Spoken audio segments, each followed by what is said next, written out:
Hello, friends. You fought last week. Was bad for technical issues. Think again. Iwan was away from home when we recorded, but he is here in spirit, and a series of photos. Hello and welcome back to the Lich Please podcast. As always, I'm here with Alex, and we are joined by a very special guest this week. Taron Pound is going to be joining us. Hello, welcome.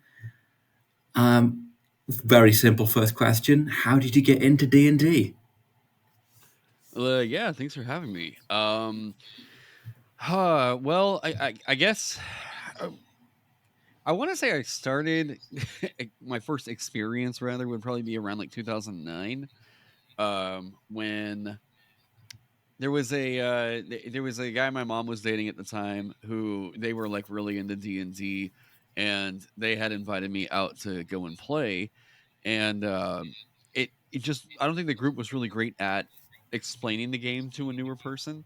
I did just kind of get jumped in or lumped in, I guess, with a campaign that they had kind of going on, and I was like, I have okay. Apparently, you are an orc with a great sword. That is cool. I don't know what I'm supposed to be doing here.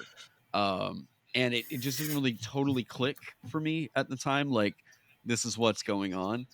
Um, and it wasn't until I want to say about 2015, 2016, whenever I saw Harmon Quest, like Dan Harmon's D&D. Well, D&D, I found out the other day they were actually playing Pathfinder during a Harmon Quest. And yeah, it's funny. Mark Seifter and Stephen Glicker told me that on the Roll for Combat podcast, and I was like, "Wait, what?" And went and saw pictures of it on this. Yeah, I was like, they were playing Pathfinder. Wow.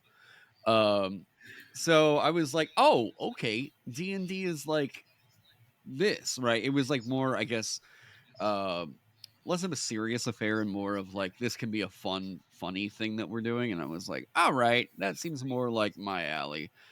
And Yeah, then it was like, as soon as I start like finding out what like D&D really is, it was almost just like the matrix of potential and like flash right before my eyes. I think everybody's had one of those like, oh, yes. anything's possible. Yeah.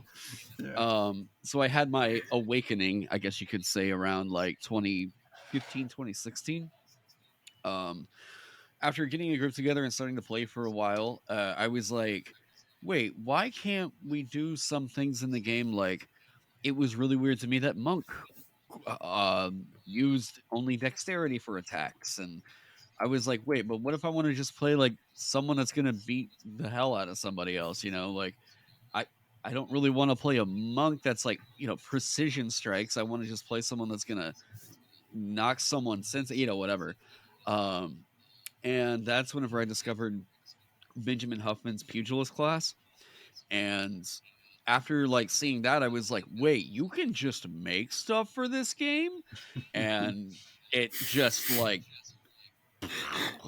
exploded out from there. Um, I had previously always been into analyzing video games, analyzing games in general. But I hadn't really thought about myself as a designer because I guess I just learning coding seemed intimidating. And Yeah. so I had always really had that thought about like, growing up with Final Fantasy and like Dungeon or Dragon Quest and Pokemon. I was always really into like, JRPGs, and it was cool kind of getting back to the roots of it. And I had like toyed with RPG Maker growing up. I'm sure everybody's like familiar with that software. Um, and I always thought that that would be really cool to do, but I just never really put the effort into. I guess seeing the code just never really totally clicked for me, right? But then whenever it got into like I can write all day long, me coding is a nightmare, but I can write like crazy. So that's whenever I started making. I took my shot at some D&D classes. Um, it seemed like some people were liking the stuff that I was writing, and I reached out to Benjamin Huffman and Ross Leiser to do some mechanical consultation. Benjamin and Ross are now both working professionally in the industry. Benjamin's done work for Ghostfire Games. Ross Leiser's now working on the Stormlight RPG. Yeah, so it's and so being here in this position now, where I'm like working for, I'm doing a thing for Paizo right now, launching my own TTRPG, and doing all that. It's been a wild ride. Yeah. Nice. Wow. Yeah, damn, that's quite a bit. Yeah. Wow. That's it's impressive. Yeah, well done. Well, thanks, Yeah. thanks. It's I guess accidentally stumbling into success. It's been fun. Meeting a lot of really cool people in the scene through doing the YouTube stuff or DM's Guild. It's been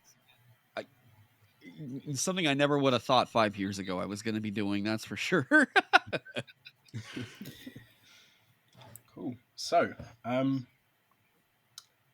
bit away from talking about D&D and into segment 1, my most enjoyable segment. Oh, are we going straight into this? Straight Okay. into it. Every time, Okay. straight into it. Okay. There's section Full 1. clarity. The monsters we've had so far, just so we're on the same playing field, we've had zombie and pseudo dragon. Yes. Okay, so is it just the moment that we know what it is, we just say it? Yeah, just make it like a buzz sound. Yeah. Yuan goes ding dong because that's his famous doorbell sound. Ding dong. Yeah, like Alright. a buzz sound, whatever. Just make a sound. All right. Yeah. To explain the rules one more time, I will read out sections of its stats. I'll tell you what the sections are just before I read them. Okay. You guys can buzz in during the sections, after the sections, whenever. And then I will keep on going, and then whoever gets it first wins. Current tally is 1-1 for Yuan versus guests. Okay. 1-1. So please beat him today.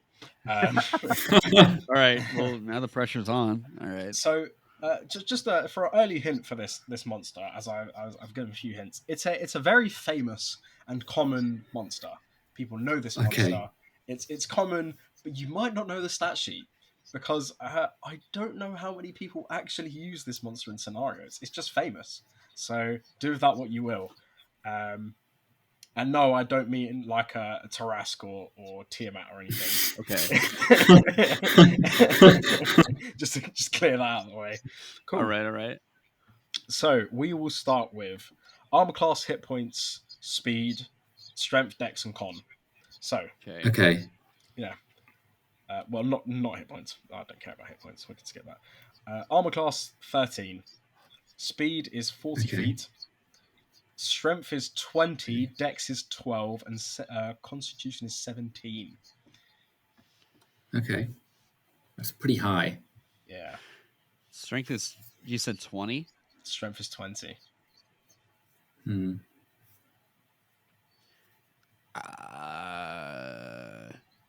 Wait, you said speed is 40? Speed is 40. Is there? Do we only AC get was one what, guess? 12, you said? No. So he'll read out multiple stats, and then we can guess as many times. Yeah. Oh, Yeah. okay.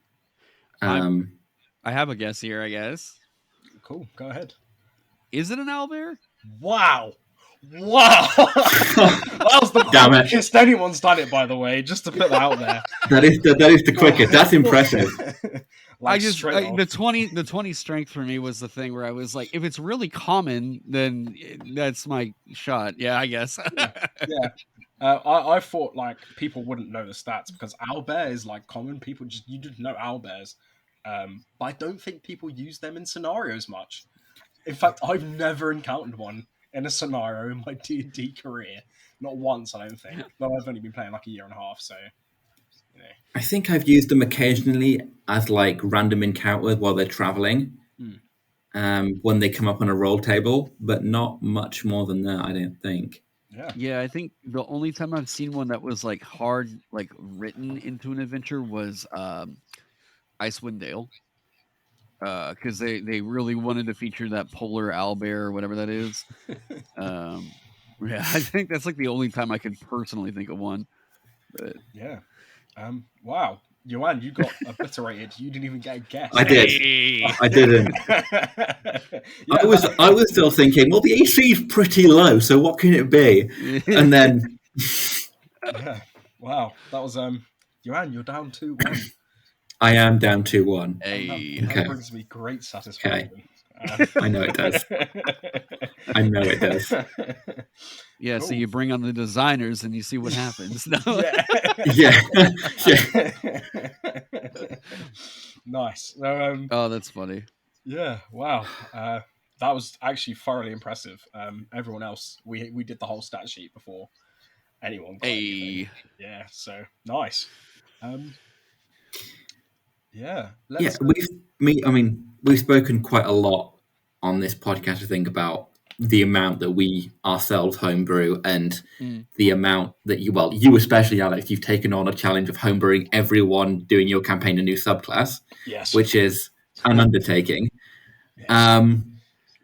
So if people are listening and they are just starting out at homebrewing, what is your top tips for getting some balancing and just making sure it's not going to break your game? Yeah, so the biggest thing that you have to worry about honestly is just making sure that that it works. And what I mean by that is making sure that the action economy is a thing. I see a lot of people that really start out with what's a spark notes of idea that they're like, yeah, this is the cinema of the thing, and then I ask okay, so what does that actually mean though in D&D, right? And this is mechanical expression. If you just say, well, I can do, I don't know, I'm writing a transformation wizard. Okay, well, I can transform into a creature I've seen. Okay, well, that's a very loose idea, and I think in a rules light game, maybe something like that is acceptable. But in D&D, we don't really know what action that uses. We don't know how long it lasts. Right? It's just, I mean, according to that, it's just you can transform into a creature you've seen. Okay, but you didn't tell me how I make that happen. Right? So there's kind of loose definition of that. We have to really hard code in specifically what this is taking up in the game. Usually, once people are focused in on making sure the core gameplay loop is covered, action, bonus action, reaction, movement, this is whenever I start looking at worrisome interactions more so. What are the big worrisome interactions we can really think of? These are things like bag of rats. Bag of rats is probably the most famous of any other uh, breakable, I guess you could say, because everybody really wants the cool life reaver necromancer or you know uh like I mean, and by the way, a lot of amateur guys, don't worry, Wizards of the Coast has even written some stuff that they've messed this up on. They had the astral self whenever it was first in the Unearthed Arcana was regenerating ki whenever it killed a creature, and it was just oh, that's just that's bag of rat. That's literally bag of rats. Yeah, that's terrifying to think about DMing for. Yeah. So in terms of I think too many people will focus in on the numbers and making sure that numbers have to make sense. Numbers have to make sense, and I'm yes and no. You want to make sure that there's a curve that's expressed, but honestly, once you know about the power spike levels, the game does 5e in particular does a pretty good job at if you give this thing an extra attack at this level, it's most likely going to be kind of on curve or just with other marshals. I typically like to see whenever people don't have to give something specific numbers to make the curve work out, rather than oh wait, I guess in that sentence, I like to see whenever people are able to make the actions of the game or whatever kind of naturally lead into that power curve, rather than a number that just scales up or an arbitrary you're doing an extra 5 damage this turn. It's okay, well that might put me on curve for DPR, but is that interesting? I guess not. Yeah.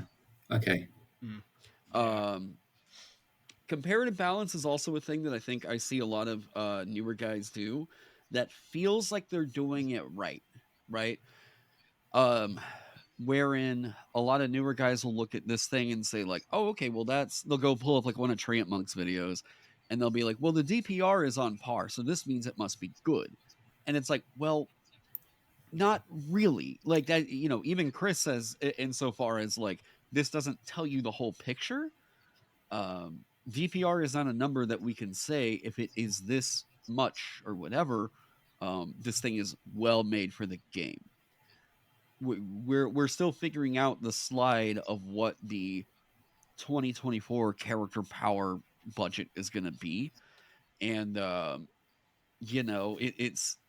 it's odd because a lot of the rules that we established in terms of design after Xanthar's guide immediately got broken with Tasha's, and then like after Tasha's, now here we are, 4 years out, and it's like, well, now we don't really know what the new power level of these next options is going to be, and apparently everything's getting a 3rd level subclass, not a.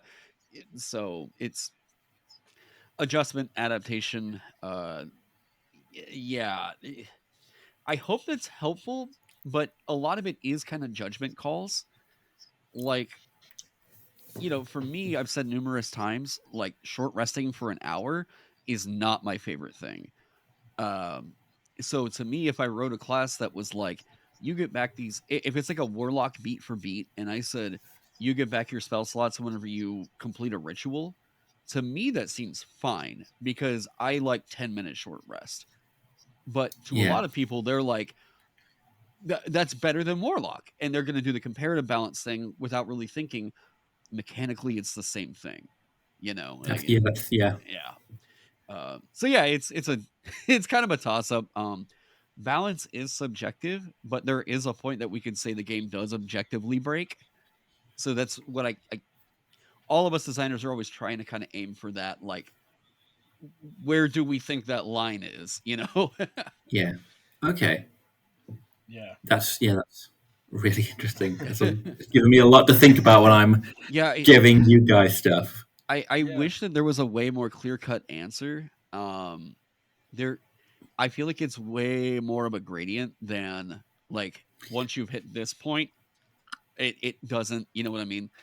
I've seen some of the like most hardcore critics on my work send me some of their stuff to consult, and I was just like, "You're the same guy that wrote that comment," So,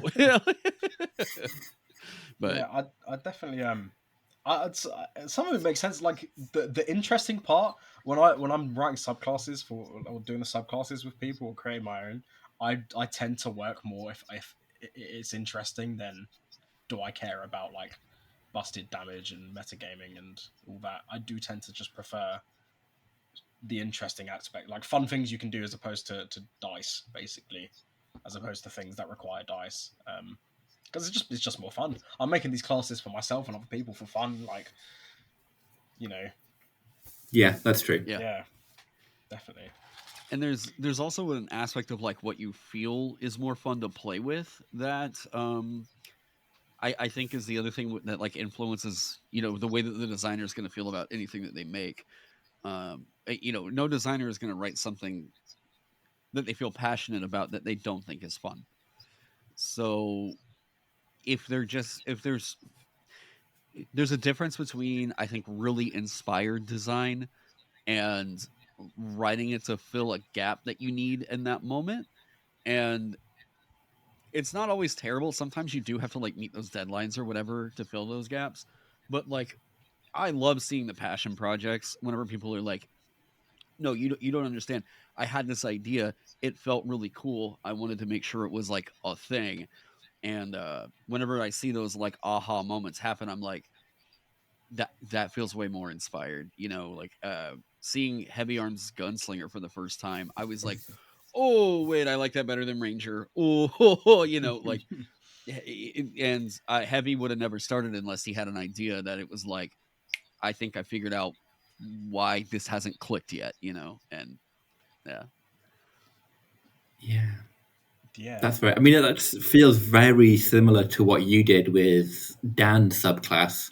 Based around the shield aspect of the fighter rather than the original subclass I had for Dan was for my fighter was going to be like a defensive one, because he wanted to be a knight, and like realistically, like for my character, if he wants to be a knight, it's going to be more about defending people than it is hitting people. So it's like, yeah, let's do something for that. Yeah, and most of it's just been stuff I think is cool. Yeah, there's a lot of, I think people will think like, okay, well, I want to make like this fighter that's based around, I guess you could say shields or something, right? Or they'll say like, I want to make sure it's based around pole arms. And then they focus really hard in on the idea of like the pole arm, rather than thinking like, yeah, but what in the action economy is fun about that? I think that's where fighter gets so cool, is like, you get a second action on your turn. Everyone's just like, oh, okay, I'm going to use that to attack. What else can you do with that? You know, like, fighter could be such a cool combo class. Yeah. That's yeah. I'm looking forward to seeing you try out this subclass when we eventually get to that point. Well, I the final subclass I came for is called the Goliath Warrior. If you are listening, check it out on D&D Beyond. It's amazing. No, so I was like, oh, Dan's also a Goliath. Let's have a look at this. And this was before, is it Bixby? That whole the Path of the Giant barbarian subclass came out. I honestly forgot about that book. Yeah, I think it was like a few months before that, and then they released that, and it was all about like giants. Yes, it was. I remember this now. Yeah, it was all about like getting like enlargements, I think, and giants and stuff and whatever. And I wrote my subclass as like, wow, this is relatively the same, not the exact same. I was like, and they've just released this. I was like, I'm surprised it's not been here for a while, because my whole subclass now is about like. It's basically like just about being a Goliath person who's learned to fight like a Goliath, and it's all about like size and strength and like just Goliath lore and stuff, and it's fun. I'm excited to use it. Are you Baked Bean Bandit over on? That's me. Oh, okay. That's me. I was just browsing the homebrew category over there on D&D Beyond. Yeah, that's my my subclass. We I sat down with Iwan to sort it out for the campaign. Most of it is all the names for the features is from like Goliath lore I found online. It's literally just like Goliath stuff, as much as I could find online, and try to incorporate it into a subclass. Are we going to get a live review here on Dan's subclass? I've always had this policy about like, I never do the reviews unless people are like asking for them or anything like that, because that's been a tricky thing to navigate, is like, I didn't think consulting as a form of content creation was going to be like a thing that kind of took off in YouTube. Yeah. I mean, there's like reviewing and everything, but then there's like, I guess I should have known that, being creative tips or whatever are definitely going to be a thing that will do well. But that's also come with its own rocky roads of thinking like, reviewing a thing and not even really thinking about like, oh, does that person want the thing reviewed? Like, yeah, that's true. I've done that where I had to figure out what my policy was going to be around. You can't just review everything you spend money on or that you see. So like learning some social faux pas like that and everything. But yeah, I only these days it's like, with the Candela review, it was like, no, if I spend money on it and it's like a bigger company, I'm giving it a review. Like I'm covering it, Yeah. And I'm always like, if it's a newer person, probably like pay what you want, something like that. It's like there's boxing gloves on if I'm even hitting you with pillows. But if it's like, critical role, something, I'm taking the boxing gloves off. If it's Wizards of the Coast, I'm putting the brass knuckles on, like it's, yeah. And that's led to some people saying that I'm too mean on Wizards of the Coast or whatever. And it's like, they say they're the world's greatest role-playing game on their covers, my guys. Like, but that's fair. Yeah, they're asking for it. They're asking for it. Oh then. yeah, 100%. bold claims deserve bold reviews. It's just how it is. Format and everything like that. No, it just throws us into No, we're just going. Are we good? Oh, okay. Yes, we're good. Sorry, that's my fault. No, it's all good.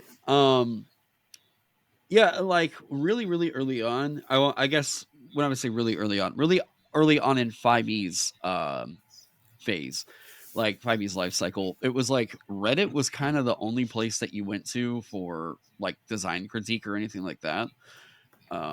And that led to its own form of, I mean, what we found out from some of the subreddits was like some of these mods were manipulating the upvotes to make sure that their projects were getting the spotlight. We found out that like there was a little bit of a like monetary incentive in the success over there. So it turned into like, well, we can't really trust the mods that are covering these communities. And then this is where like groups like the Discord of Many Things got started, where the Discord of Many Things, by the way, is probably like the biggest homebrew like kind of bounce off idea collaborative thing. I think in that Discord there's probably like what, like I'm just gonna pull it up right now. How many people are in here? Yeah, there's over like 12,000 people in this Discord, it looks like. Oh wow, that's Yeah. that's incredible. That's a big server. Yeah. I mean, it's massive. And this is where, I mean, Heavy Arms got to start over here. I think even like Laser Llama and Kibbles might have been over here as well. But yeah, the problem was it was a lot of critique, but it was all what I call shotgun critique, where people don't really know how to temper the critique. They just find the bad and tell you like, this is why this sucks. And yeah, some people can take that, but it's really clear that it's not for everybody. Yeah. And I don't think that that's always the best place to grow, because if someone's just focusing on what sucks, you could just feel like your entire concept is terrible. It's a whole thing that I try to like reinforce is whenever someone sends me something to consult them on, I'm like, we find what the problems are, but the nuggets of good need to also be emphasized, or else it just sounds like you're trashing it. Like that's the constructive criticism is like, how do we develop on this idea right here? What do I think is the cool thing? How do we let that flourish? Yeah. I was actually I was told something about constructive criticism, which could absolutely apply here. Is if you go to criticize something and you think it's bad, for it to be constructive criticism, you have to think of the reason it's bad. You can't just say it's bad. That's just complaining. Yeah, like you have to have a reason for it. If you can't figure out a reason, just don't bother, because nothing's gonna happen if you just say it's bad. Like it won't change. So yeah. Yeah. I think like there was a comment on that Candela Obscura video. I'm trying to remember. But it's basically like, if all you have is a feeling about something and you can't give good feedback as to how it should improve, you should probably just not say anything at all. Right? Like, yeah. I mean, going off of the Bambi ethos, I guess, right? But it's totally fine to have the opinion of like, I'm not a fan of this thing. But like, if you spend so much time like typing up paragraphs as to why you don't like this thing, and you're not giving input as to what maybe you would have preferred, or what, that's not, it's not really feedback or criticism. It's tricky. I don't want to say bashing a thing, because I don't agree with that either. I think too much amateur critique has been attributed to bashing, which has a more malicious connotation to it that I'm not a fan of. I prefer like it's just inexperienced feedback, really, and that's the best way I would think to put that. Yeah. So speaking of putting the brass knuckles on, have you read the Unearthed Arcana for the next iteration, or whatever they're calling it currently, for 5th? Is there anything that you absolutely would veto that you would remove if you had the opportunity to from what they're putting out currently? I thought you meant they dropped another one like today or something. I was like, No. what? Sorry, no. Anything they're currently doing? Yes, yeah. So in this current iteration of what I'm seeing, my biggest critique is like, I don't think they understand the narrative heart of why certain classes got their subclasses at certain levels, or if they do, Yes. if they do and they're just dismissing that entirely, then I'm like, I just completely disagree with the design ethos, and I'm just gonna have to stick with that. Like, there's part of a reason I'm making my own game, so Yeah. yeah, I like the narrative beat of what happens in the story of a class by what levels you get certain things. That's one of my favorite things to consider whenever I'm making a full class. That's sad to see go. I think that they're overcomplicating a lot of things by virtue of thinking that everything needs to have the role play spelled out for the player, rather than giving people a loose palette and saying like, D&D is a combat game with a dungeon crawler, and we need to keep those two things as the things that we emphasize in a class, and everything else should be a little bit more open and free, which I think makes for more interesting character building than hard lines Absolutely. setting it. That what is it? The barbarian primal intuition or primal knowledge feature is. I think that's where I saw myself and WotC going completely different directions. Barbarian's not a skill monkey, and them trying to make it a skill monkey is so weird. It's so weird. Barbarian does like whenever people are like, "Well, it needs some role play element of it." I'm like, guys, it's like written right there on the page. Just read the class intro. Like, Yep. it's there. That's oh god. I don't know why everybody thinks like we need to have every part of the character mechanically expressed in order for it to mean anything. There's a certain feel to it that is cool, and I agree with that. So like, take those skills. Especially with them going with a more flexible level 1 build. You getting the free perk or the free what are they 5e feats? There we go. Jeez. Yep. I'm like, I've got Vason open up over here, and their talents over here. Their talents over in Tales of the Valiant. Yeah, so that mechanic, Yeah. especially with you getting a freebie now, I think that and background should be the places where people, especially in 5e, go. That's all the non-combat role play stuff for me right there.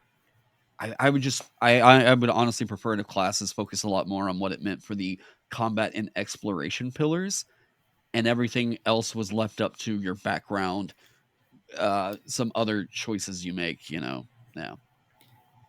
Yeah. No, that makes so much sense, and I think that would solve a lot of the issues that some people have with what's coming up. Yeah.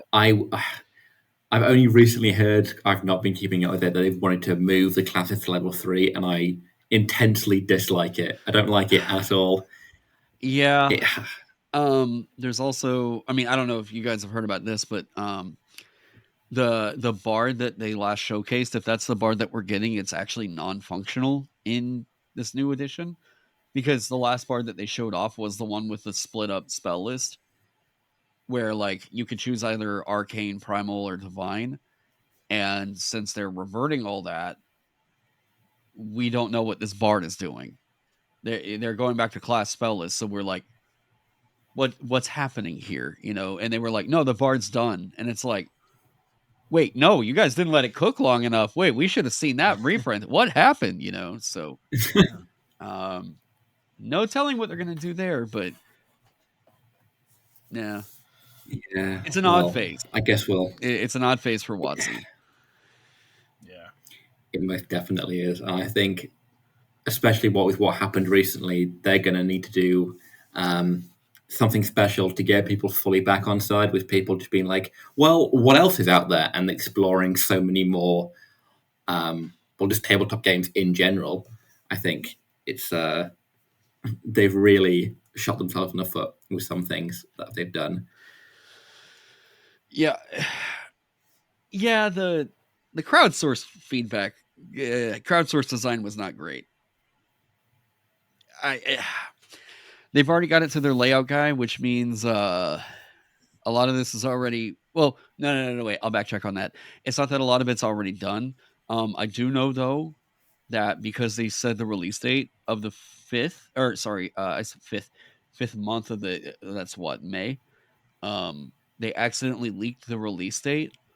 I think it's very easy to say that they might be changing that up.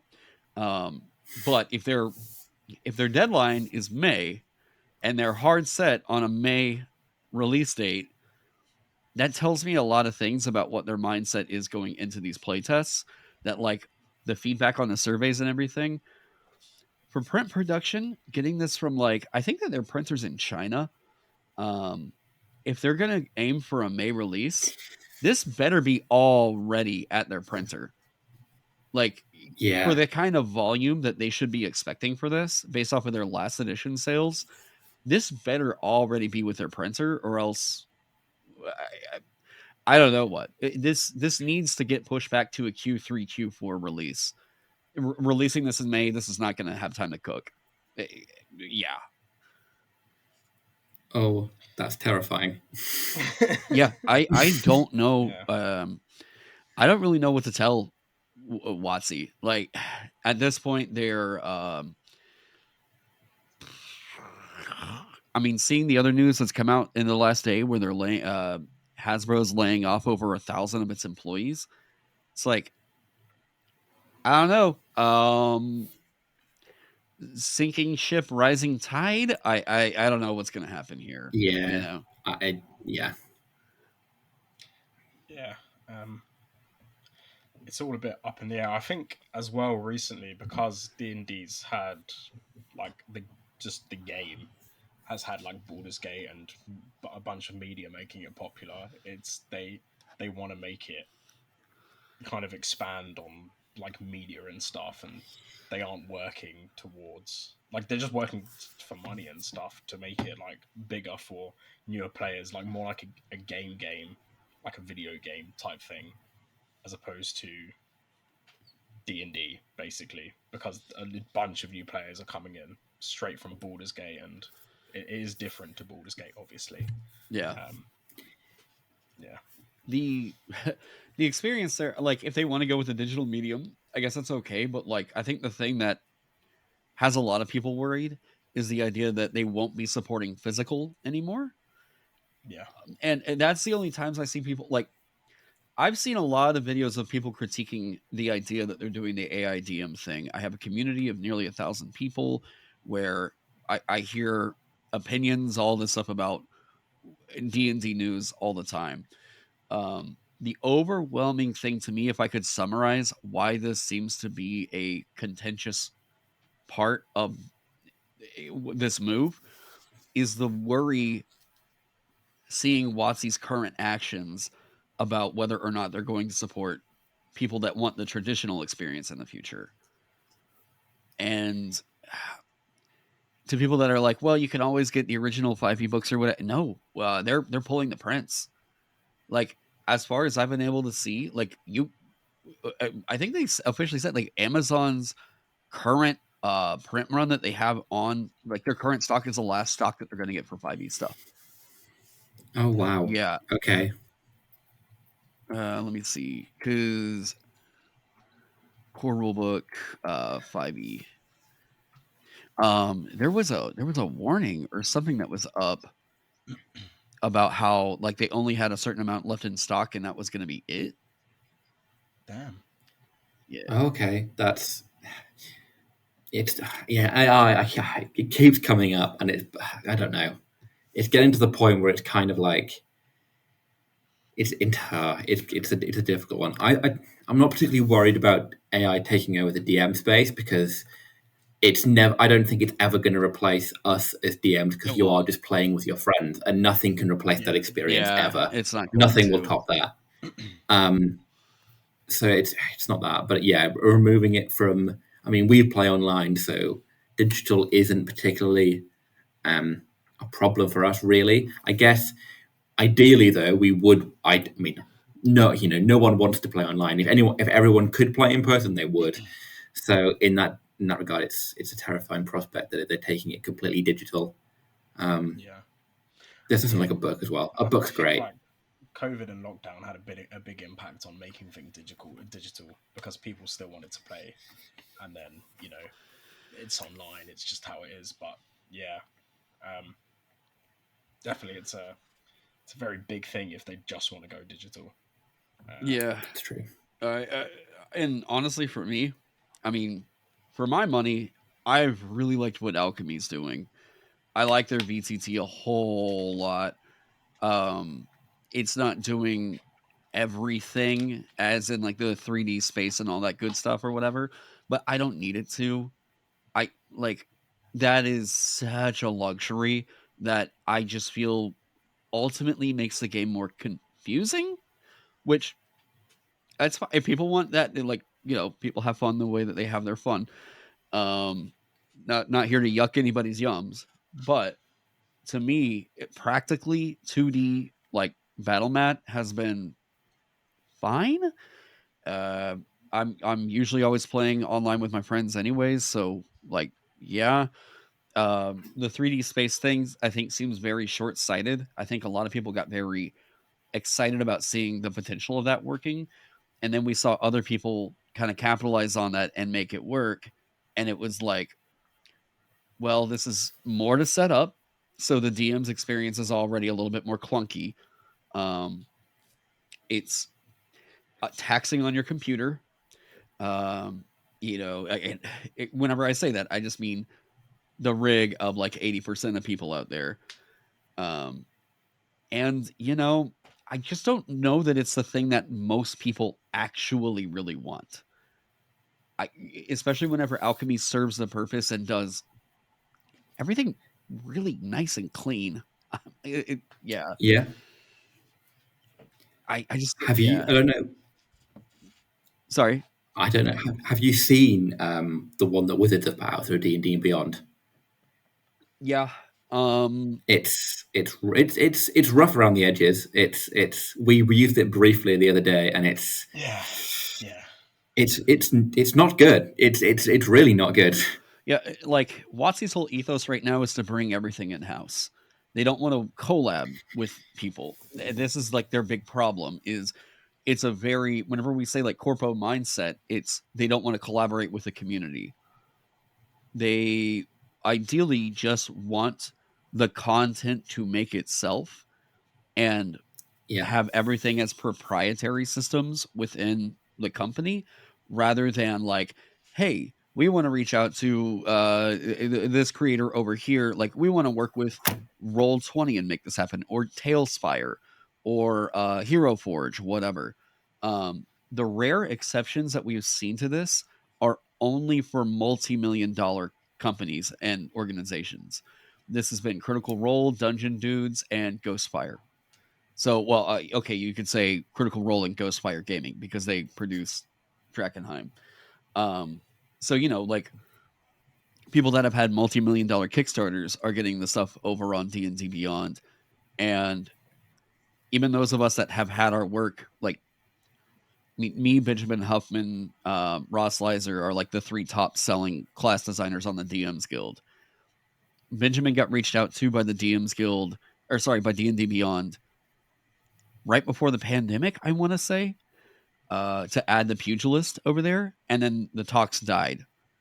So, like, we would love to work with them. We would, 100%, but it's the talks aren't. Yeah, someone's throwing a Hail Mary, but no one's catching it. Yeah. Pre-pandemic was before the purchase, right? I think, if I got my timeline right. Yeah, the idea that we had was something about the acquisition of it from Wizards of the Coast probably bungled up those talks. So, yeah. Yeah.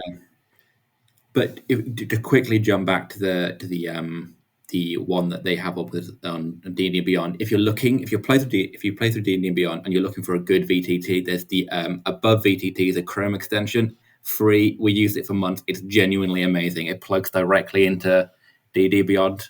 So if you are looking for a free one and you don't want to use the one that they've got on there, that's perfect. It's so good. I think, Alex, you can attest to that. Yeah, I do love a Bob VTT. And I've used quite a few VTTs. Owlbear Rodeo, Roll20. Yeah, just the standard ones. Yeah, they do the job. Have you guys tried Alchemy yet? I haven't. But I've seen videos on it. Now that you've said that, you said 3D. We used Tailspire. Oh, okay. Yeah. And I think we did the first combat that we did with it took 6 hours, and we looked at the time, and we normally finish playing at like 10.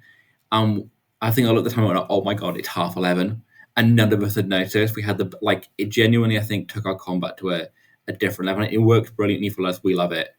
But yeah, I can see the appeal of this 2D. Yeah, it's very. I'm a UI UX guy. I care way more. I don't really care so much about how it looks. I care more about how it functions and how easy is it for me to use. So like with Alchemy, not only does it look pretty, but the UI is just it's so simple. I think Foundry is super powerful. The problem for me with Foundry was always like, in order for you to do anything, you basically need to know, is it JavaScript, if I remember right? I think so. Yeah, I think it is JavaScript. And I'm like, to some people that's great because they know Java and they're like, cool, it's more for me to like express that with it. That's fine.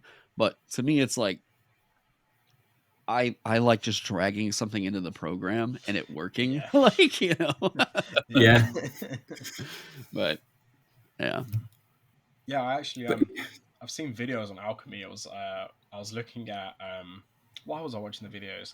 I was looking at stuff like to use for when I start my campaign that maybe we don't use at the moment. I saw Alchemy. I was like, it is really cool. It does look really, really good.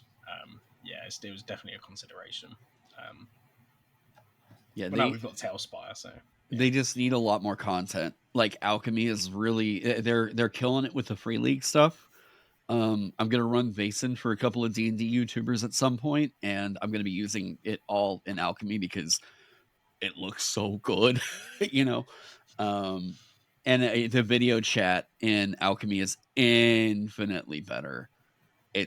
So yeah. Oh, and the community aspect of Alchemy is also quite cool. I mean, I'm not super familiar with this. I don't think Foundry has this, but the ability to openly spectate public games is really cool. Like if you make that's fun. Yeah, if you can make your game public and people can like just watch in the community and see what you guys are playing and check out the system. I don't believe that there's a chat or like a messaging function, but I thought it could be kind of cool. You know what? Let me backtrack on that. That would be an interruption more than anything else. I just think that like they have an idea for what they want to do with a community over there, and people can watch on Twitch. But it's also cool to see that Alchemy's like supporting the idea of here's a game you might want to check out. It's a self advertising platform. Yeah, that's really clever. That's yeah. So we've had quite a long chat about sort of homebrewing and all that in general. We haven't really got into the homebrew rules. So our second segment is common homebrew rules.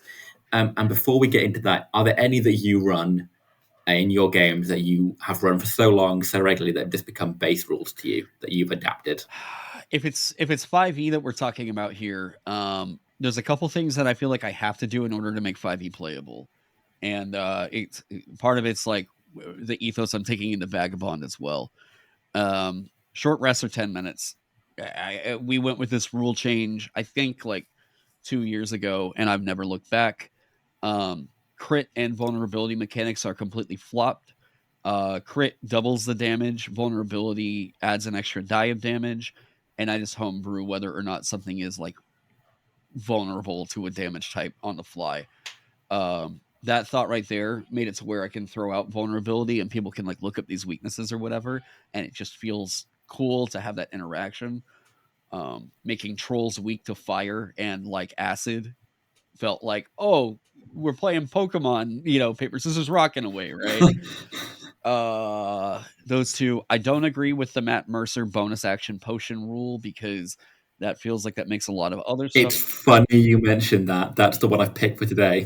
It's the one that to me, there's so many other character options that like Thief Rogue with fast hands, the use as a bonus action becomes basically pointless whenever like that much of it's getting taken away. You all right? Yeah, a whole her battery broke, and she was like, "Alex, come help me push my car up the driveway." Oh, I'm like, okay. Well, that's fun. Yeah. Yeah, we briefly paused there, like ran away to push a car. So we're back now. You'll probably notice the cut, so we'll just acknowledge it and we'll jump right back yeah, it's all into good. to talking about potions. Yeah. So yeah, The how do you feel? I mean, clearly not a fan of the.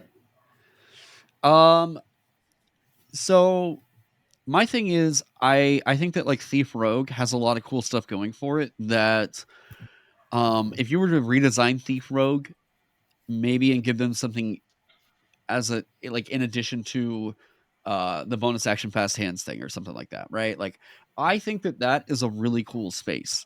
I thought it was so cool that that's what I used it on my alchemist with. Use bonus action, make a potion, use action. That's how you throw it, right? I thought that was so cool. And I even thought the use action was so cool that not enough classes got use as like an extra use action. So on my merchant and my alchemist, they both get extra use and action instead of extra attack.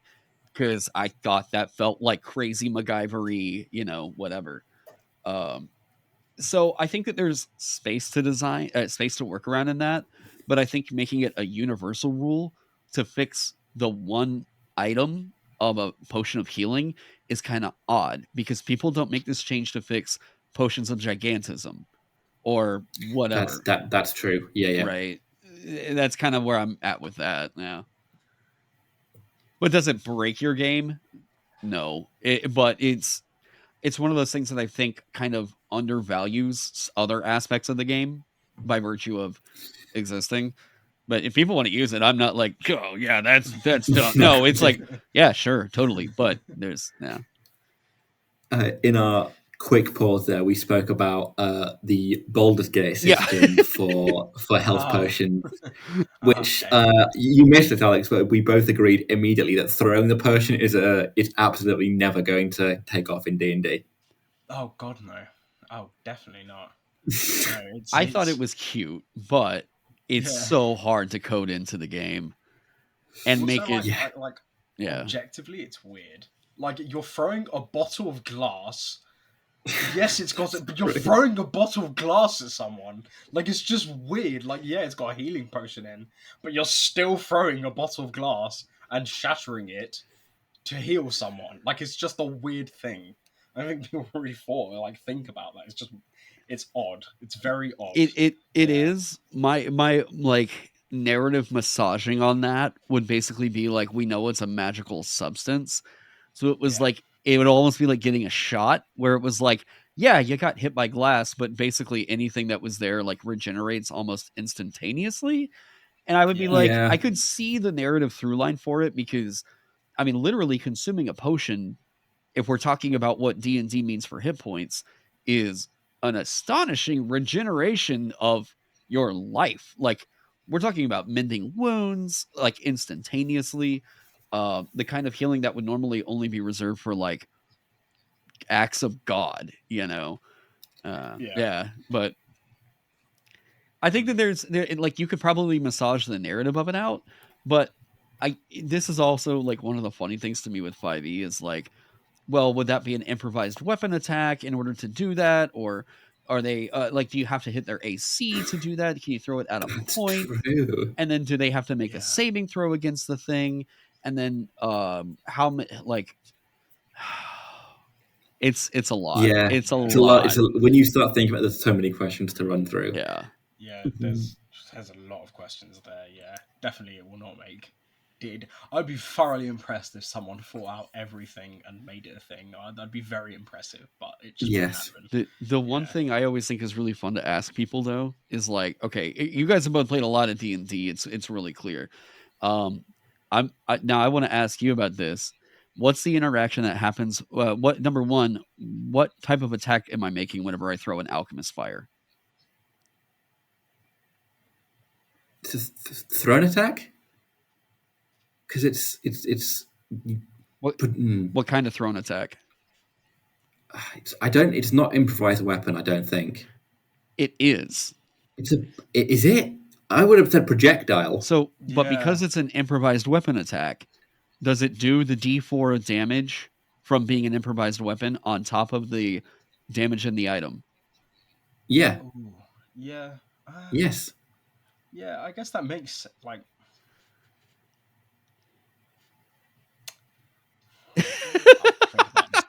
I've got to think about this now. And then, like, God. And then, does it add your dexterity modifier to the fire damage it deals?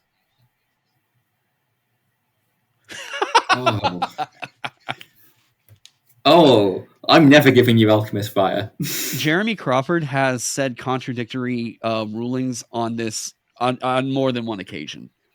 And yeah, it's because the rules for alchemist fire and the interaction of like improvised weapon being used for idle, it hasn't been very clear.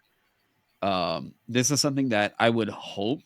I was honestly hoping that they were going to address in the like Unearthed Arcana rounds, and I didn't see anything specifically on it. So I was like, well, that's going to continue to be confusing for years. So yes, no, it will. I always love asking people that thing because I'll ask it and then I see someone that's incredibly confident they have the right answer. And then I'll see a completely different answer from someone who's also like, I know what this is, you know? So, yeah. I wouldn't be confident. The most I'd say is like, adding dex to fire, like fire seems weird. It is.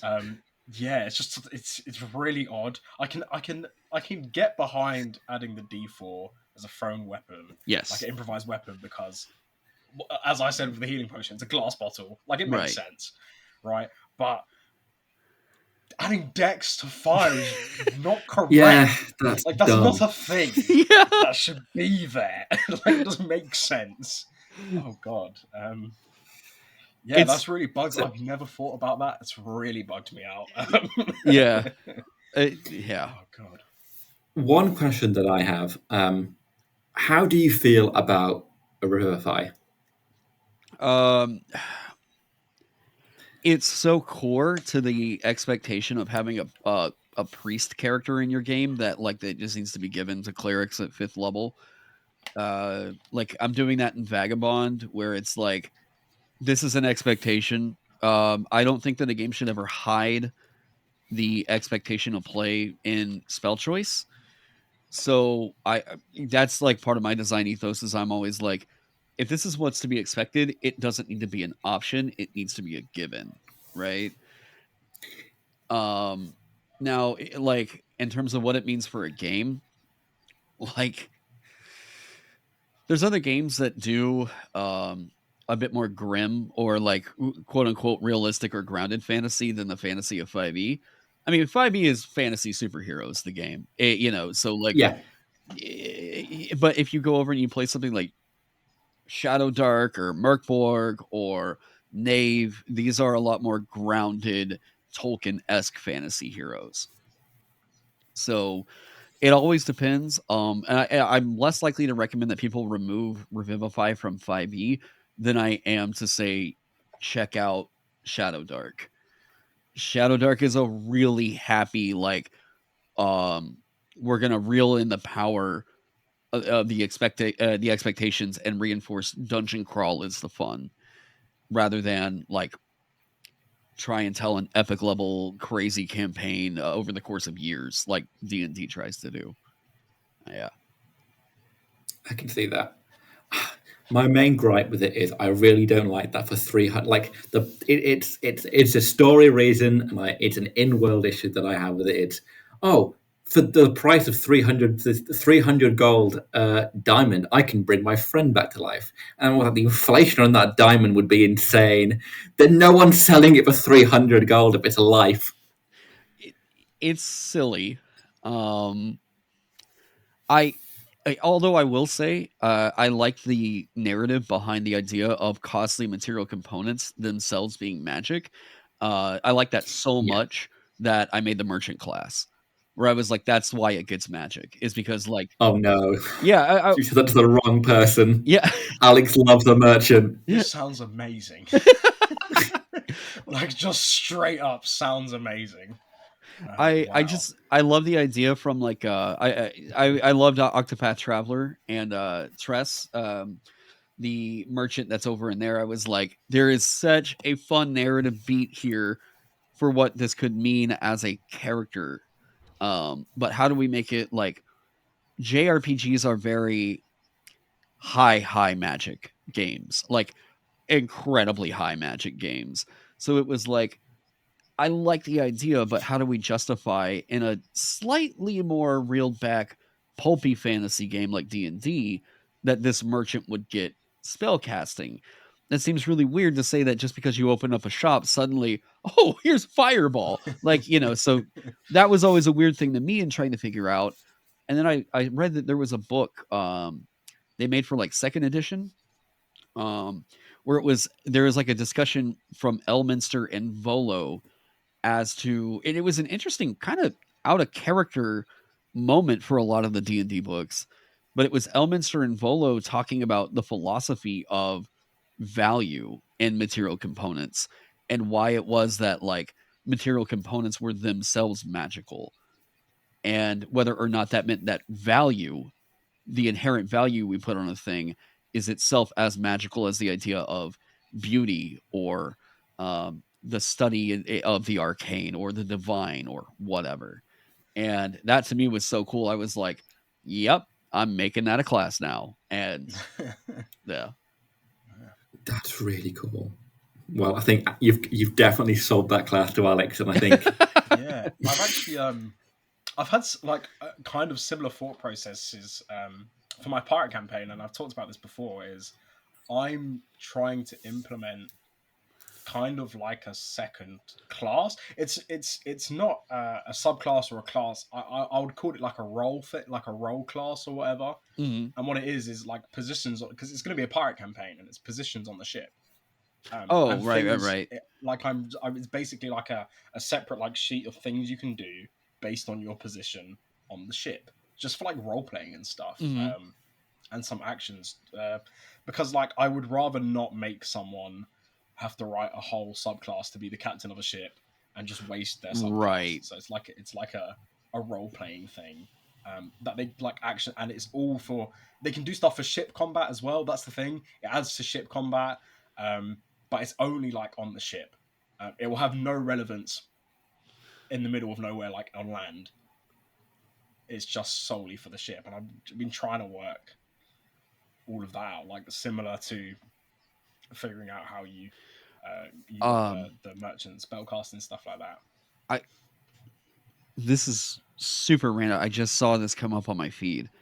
Dan Dillon just got fired at Wizards of the Coast. They're firing people from the D&D design team right now. oh Right now? shit, Yeah, Dan damn. Dillon just posted, well, today was my last day at Wizards. Not sure what's next. Damn. Wow. I just, not to totally detract from this whole conversation, it was just like, I just saw that come up, and seeing as what we're talking Wow. about, I was like, That is absolutely very yeah. That's crazy Wow. relevant. Yeah, that's wow. That's probably not great. Swinging back to our our previous yeah, conversation about yeah, I guess the thing I would say to kind of, I guess try and tie it back is that I think we're seeing D&D take a very odd direction right now. I think that a lot of the decisions that are getting made are reinforced by a lot of corporate decisions. Yeah. And this feels very corporate mindset, because I don't really know why someone like Dan Dillon would have been fired over them forcing their C-suites to take a 1-month pay cut to pay the yearly salary of several employees. Yeah. So I guess personally here, I mean, I'll say something on Twitter too, but like to anybody that's getting laid off from the Wizards design team, my condolences. I am incredibly sorry about this, and Absolutely.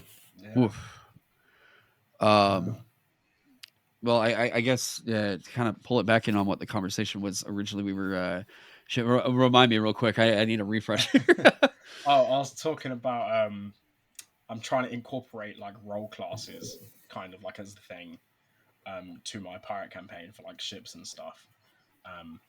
Because I think it's a cool like concept to add to D&D is like for role playing and stuff purpose. Like it's a part of the some combat and ship combat, and it's like your role like as a separate thing as opposed to just imposing it on their subclass and being like, yeah, you are this now and you are only this. Like I think it should be something like that should be explored. I don't know if it has. It probably has been before, but like having roles and stuff. Yeah, In a small way, it kind of did, but I actually like the idea that you're going with there, where I think you can make these a series of feats, or not even feats, but yeah, just like you say, like you've adopted this position on a ship. Here is that mechanic, right? If you wanted that That's true. mechanically expressed, yeah, you could say like, well, here's a minor thing. You know, I don't. So if you look at what is it? Ghost of Saltmarsh? Is that the right book? Um, Ghost of Salt. Yes. So the way that they do naval combat over there is like everyone's on a different, or every ship has different positions that you could occupy. Um, so like if you wanted to be a helmsman, you could go and steer the ship or whatever. And you could say like I pretty easily like whenever you man this portion of the ship, you get this kind of bonus or something like that. I think that you could actually do some fun stuff in that realm. But yeah, I would yeah, definitely say that's probably the kind of thing of like just kind of this is where I think freebie feat makes a lot of sense, where there's a fun thing that the characters get as a reward for like the story, and like you've been doing this. This is your position on the ship now. Here's your crewmate feat or something. Your crewmate perk or Yeah. like yeah. yeah. I think there's You a know, fun space to occupy there. definitely. That's definitely a neat.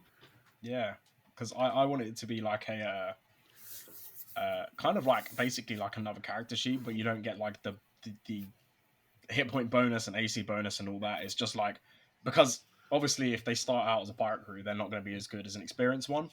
Yeah. So they gain more experience, they get more fun things like stuff like that. Is kind of why I'm going for them. Yeah. Because otherwise ship combat would just be a bit naff, be a bit boring. Like traveling at sea be a bit boring if they didn't have all like Yeah. extra stuff. Like Yeah. Yeah. It's the naval combat stuff that they've currently like included in the game is fine. I know like I've seen it work, but I can't help but think the fact that there's still people that are like, yeah, but I still want to write something else makes me think that it didn't really hit the mark 100%, you know? Yeah. Yeah, I mean, I've tried to find just like more interesting ones. Really, it's fine. Like it works, but I'd want something more interesting for. I'll like, make a my recommendation to you right now. Pirate Borg. So the Merkborg system, very, very elegant and everything, but there are like ship crewmate rules, stuff like that in here that I think it works out a little bit better because of Merkborg's initiative system. Yeah, But this, I think, is a really good place to start for some quick reference ideas that aren't just exclusive to Merkborg. But yeah, yeah. No, I will absolutely check that out. Because I have been trying to find material yeah. to just steal from. People Yeah. people have really tried to take a shot at like not it goes beyond just naval combat and turns into like, well, what if the dwarf creates a runic golem that we can get in all Power Ranger style and like pilot this thing? Well, what does that mean, right? And it's like Yeah. the problem is like the naval combat rules feel like they work, but it still feels like it's not quite click, right? It doesn't feel like it feels super intuitive Yeah. for some reason, which is odd because it's just 5e combat, but you're on a position on a ship, and yeah. Can we story? I'm looking forward to the story. I love it every week. It's the highlight. Would you guys mind if we took a $5 so I could go to the bathroom real quick? No, All right, that's fine. So just while Alex tries to find the horror story for this week, we have we started last week. We have a tier list of like the worst story we've had and the tamest. The worst was someone had turned into microtransactions, which was horrendous. The worst, this genuinely, we've read a lot of horror stories at this point. This is episode 18. We've read 18, this will be 18 horror stories, and I don't think we're ever going to read a horror story on that level ever again. That was... So to put it in perspective, a DM basically got one of the players extorted, to end up paying about $700 worth of just cash to them to like revive their player, to give their player cool items. They were taking just real money, $700 worth, and the player was paying it. I know, it's insane. Yeah, yes, genuinely. And the craziest part is when the player said they wanted to stop, they got threatened to be like jumped in real life. It was the craziest story we've ever read. What? I know. It was wild. It was crazy. I've heard. Yeah. Okay, so there was a situation similar to that going on. If I say like, it's not because that sounds like a very when we say microtransaction, that sounds very fair. There was a situation that was kind of like that where I'm aware of. This person's no longer making D&D content, but this person has essentially left the internet entirely. But the reason that they left was because it was a big D&D YouTuber who was charging like $250 a month for their like fans to come play a game with them. And yeah, sometimes they were just flaking entirely on scheduled meetings. Sometimes this was if people were paying more, they were getting more perks out of the campaign. And I was like, well, this just sounds completely. I'll just not to big, but it was Dawn Forge cast. The guy's completely left the internet at this point, and it's like all over Reddit. Yeah. But yeah, like this, I've heard of this happening, and I'm just like, guys, I like D&D. Like, I mean, I like playing TTRPGs, but I'm not paying anybody $200 a month to play a game. Yeah. Like, exactly. Wow. Yeah, that's especially not once a week. Yeah. Yeah. Honestly, the tamest one was just a guy that showed up and claimed he knew D&D pretty much, and then didn't. Asked what a D6 was multiple times a session. So like, not an issue really. Annoying, but like dice. What else did he do? It was a one shot, and he turned up with a character like binder of character levels 9 till 20 for his character for a one shot, which is really odd thing to do. It's like, but no, yeah, it's just great. weird. Normally, no ability scores in there though. Yeah, haven't picked ability scores. Yeah, yes, yeah. Honestly, it was it was weird. Yeah, I mean that works in a thing like Markborg, where your characters are going to be sent through a wood chipper, but like, yeah. It was very, very interesting. Yeah. The the one that I heard. Well, okay, one that I heard.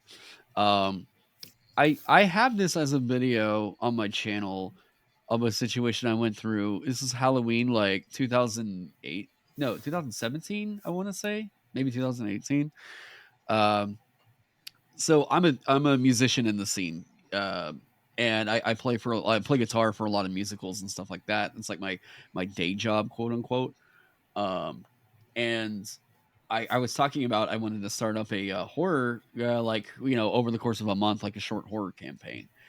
And I needed one more player. And I just kind of put it out to, like, you know, theater peeps. Hey, come check out this game called D&D. We're going to be playing it here, whatever. And I got recommended this person. And they show up. First off, I live in Oklahoma. They show up to the place that we were going to play this. It is like 94, 95 degrees outside, and this person is wearing a full-on three-piece suit. Oh, And yeah, like bow tie, everything. And I was like, okay, it's hot. Whatever, we're gonna work with this. And I was like, they said that they had played D&D before, and they were really ready to play a bard.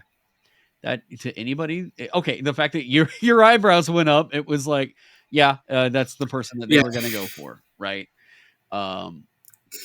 So the night was chaos, but I will say the moment that will tell everybody just how chaotic this was going to get was whenever I asked him, all right, did you bring dice? He went, yep. And he pulled out Yahtzee dice. And the reason why I know they were wow. Yahtzee dice is because he had them in the red cup that comes with the Yahtzee game. So he had a bunch of D6s to play D&D with that were in the Yahtzee dice, right? And yeah, so Q, Wow. like, I mean, this guy plays like it's really clear, like he saw all the jokes online about horny bard players being like the funny way to play bard, and like that's just everything he wanted to do was play horny bard. So all the nightmare situations you could think of for horny bard, Yeah. that was this one. I mean, the guy was gone after that first session, but it was like I'll never forget the Yahtzee Cup. That was one of the funniest. Oh my god. I wish it had been ironic. I wish it had been a like, oh yeah, I've got dice, and then he would have had like an actual polyhedral set. I would have been like, this guy's awesome. He'll be at every one of my tables from here on out. But yeah, no, he really thought he needed a bunch of D6s, and I was like, so you told me you played D&D, and yet no. Yeah. Oh boy, that's quite good. It's quite funny. Yeah, I've thought about getting a Yahtzee dice just to have it like up in my background somewhere. Like, Oh, that'd be great. That'd be really good. That's a nice callback. oh yeah, just that little red boy. cup somewhere back there. So, I have found the story. Okay. The story we will be talking about today. The title is DM Unfairly, TPK's Party. Always interesting. So, Okay. this story takes place in a mini campaign run by one of the players in my main online D&D group. I'll keep things vague for the sake of anonymity and close enough. But it took place in a homebrew world made by the DM. We'll call him C. C has started this campaign pretty well, and in the beginning, while a little railroady, the campaign was fun and going on smoothly until the last session.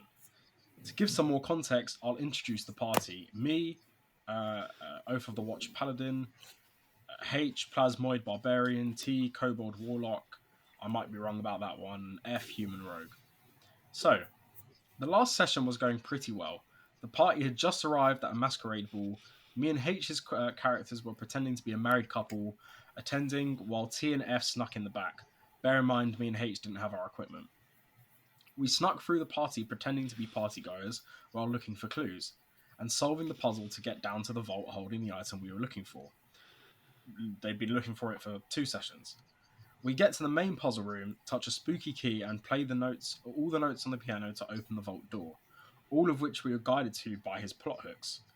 We get down into the vault and find the item we were looking for. As we were leaving, we were stopped by the big bad of the campaign.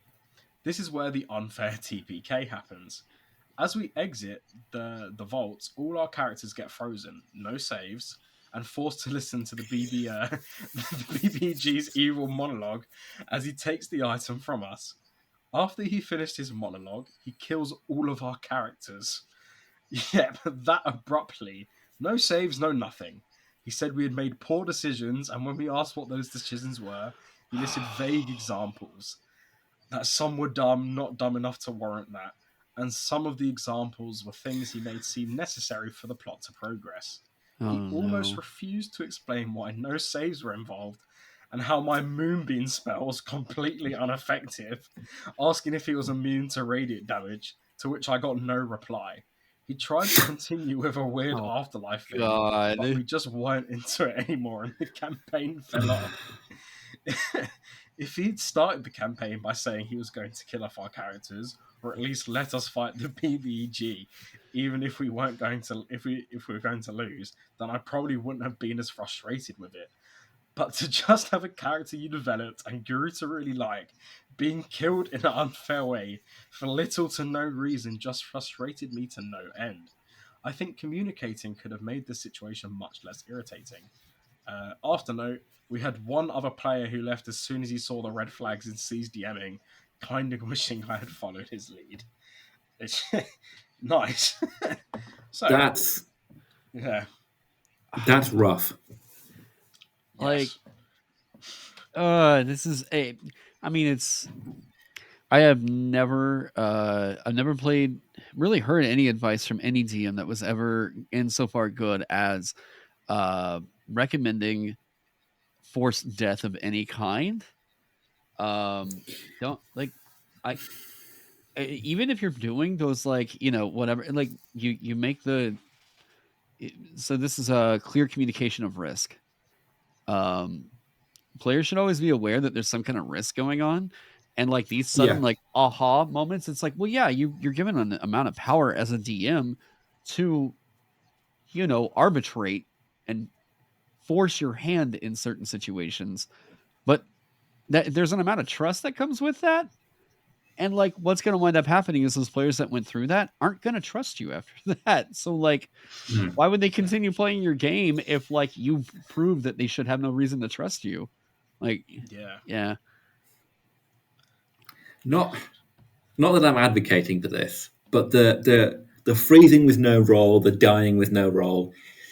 If you want to do that, make them roll. The roll at the end of the day could be irrelevant, but they've rolled and they've then felt like they've done something to at least do it. Not that I'm recommending it, because that's a horrendous way to do it, but like at least you're using a mechanic of the game. I don't know. I'm trying to somehow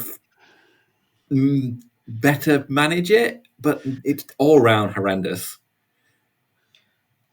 Yeah. I mean, to me, it sounds like somebody who, how do you put it? If I always kind of question like what the point is to the what is the intention? What is the point to this being a story beat, rather than like, I don't know, just write this stuff out. Like you're gonna get a better reception to stuff like that if you understand the media better. And like you can do that in a story, but whenever you're subjecting people to that as a part of your game, we just know that this is not really good for the media of a game. Like we have to tailor that experience, that's why certain things work better as a book than they do as a movie, or better as a movie than they do as a book, or yeah, it's odd. It's like they had a story in mind and they just wanted to play it out. They didn't have the ability to write it, so they're like, oh, I'll just get these people to play it out and then I'll have my ending that I want regardless of what they want. Yeah. Which is a very unsatisfying way to play. I mean, the thing is with this as well is, by the sounds of it, they were enjoying the campaign up until this point. So if you had, like, if the DM had let them know that at some point they were going to die for an afterlife thing, it could have been really cool. Yeah. Like this whole That's thing what I was just thinking, yeah. Like it wouldn't be a horror story, it wouldn't be here, and we wouldn't be talking about it. If all he did was just gone, one of the plot hooks is that you lot are going to die at some point, and we're going to have an afterlife thing. So, yeah. It's, yeah. You know what it is? It comes back to one thing we say after every one of these stories. It's just communication. If this had been communicated in session 0, it wouldn't be this issue. He wants to be playing this game right here. Dungeon Crawl Classics has a literal death funnel. Like that's part of the character creation. wow. It's like, this isn't really my preferred thing to play. But I will say that like the death funnel is funny, where like you're supposed to roll up like 4 different characters and put them through like a level 0 style thing, and then whoever makes it out of that situation alive is your character. And it's goofy, but a lot of this game is I like very that. goofy. That's fun. Yeah, a lot of the game is very goofy. Yeah. Like a lot of the classes are just like random table rolls. So like to people that like Wild Magic Sorcerer the game, this is a very goofy kind of an experience like that. So, yeah. Yeah. Wow. Fair enough. I do love a Wild Magic Surge table. They are very fun. The reason it works over there in Dungeon Crawl Classics is because that's like people know going into that what they're getting out of it. Yeah. So, and it also like the reason why Merkborg gets away with like quick death is because it takes you 30 seconds to make a character, and you're not supposed to like your character. It's supposed to you're playing scum. You're playing a total cartoonized.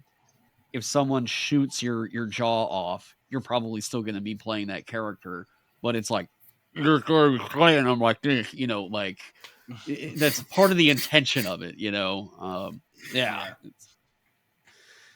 So yeah. That's great.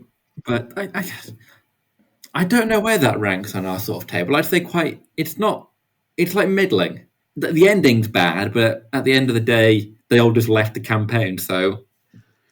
Yeah. In terms of like our horror stories, that's probably honestly that's like one of the lesser horror stories we've had before. Yeah. Because I feel like that's just a thing that just could have been good, it could have been bad, and it was bad. Is the outcome? Basically, it's just a thing. I don't even know. Like, yeah, I guess it's a horror story, but like objectively, it's not as horrific as some of the things we've had. No. But then again, is our opinion just warped from that microtransaction $700 one where we've just been like, that's a bad one? Yeah. Honestly, it's very possible. There's I mean, I don't know if you guys have heard about this one, but have you heard about the it was a LARP session. I think this is like the most highly upvoted RPG horror story, or it was for a while. It might have been taken down. But it was a LARP session where the I guess the person running it didn't tell them that they spiked the potions that they were all drinking with LSD. Oh my god.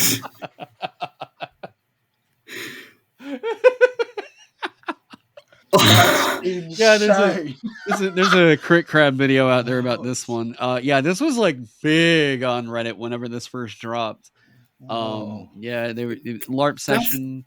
This guy went to he found like a barn or something like that, like a farm, like an abandoned farm, and they all thought that they were like LARPing, that they were drinking these potions or whatever for the session, and he went on this monologue or something and subjected them all to this spell.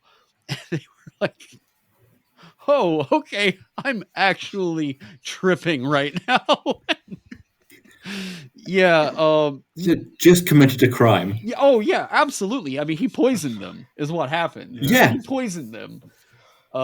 Yeah, I need to find that link. God, the story. It's horrifying.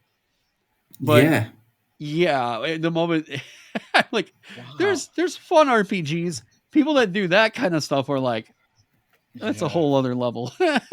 And not a good level. That is horrific. You know, the experience must have been so trippy for the people who were there, who didn't just, none of them knew.